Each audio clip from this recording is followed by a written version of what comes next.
Hi everyone, welcome to a new video. Today I want to show you my strategy of farming apothecary cards for the Mageblood. So it's not even a strategy, okay? This is just my way of farming a lot of Crimson Temples trying to find the apothecary cards. So I have Mageblood, I have a Righteous Fire character here. It is Elementalist, it's not a Inquisitor. But I really recommend that if you just want to play a Righteous Fire character, find a guide that has... Find someone that made a guide for the Righteous Fire Inquisitor that is much cheaper, is much better to set up the character, and it has a lot of more. It has a lot of more survivability. It has block, Aegis Aurora, and maybe if you have even more currency, you can put some Ashes of the Stars, and it's really insane. But this video is not for a guide. It's just showcase what I'm going to do in the next week, trying to find the apothecary, farming Crimson Temples basically for the apothecary cards, because they drop in two maps, that is the Crimson Temple and the Crimson Township.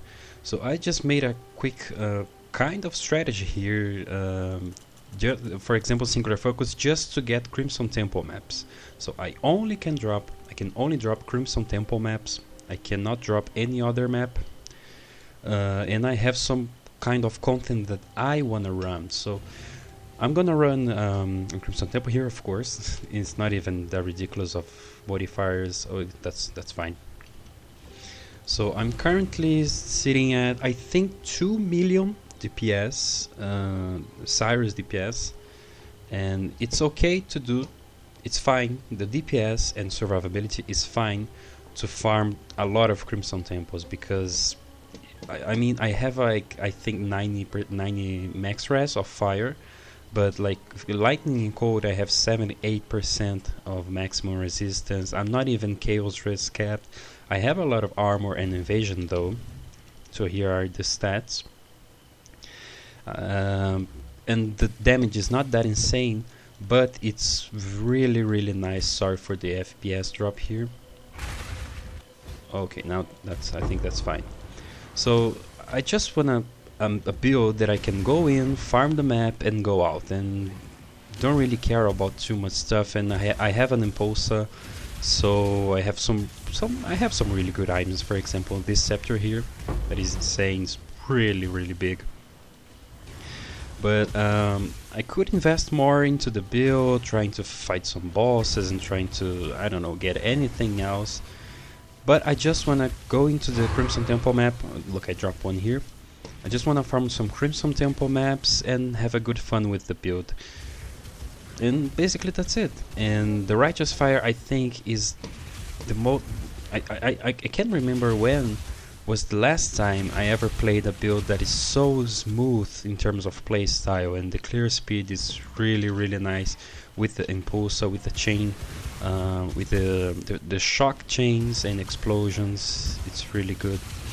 Of course you can invest a lot into the build. There are a lot of guides here, but this is not a build guide. This is just to show and to tell you that I just want to make this strategy of walk, and go maps.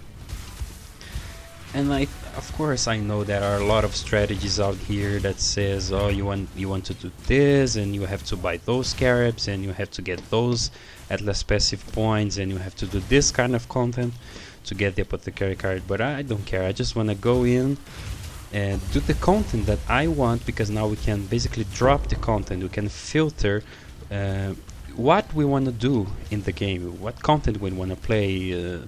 Even though it is kind of less profitable, or I don't know, like, but it's more fun, at least for me or for you. Or if you enjoy Blight maps, for example, you can just play a lot of Blight maps. And if you, for example, like Bridge and Legion, you like Harvest, you can play that. I just play what I want. That is basically straight up mapping.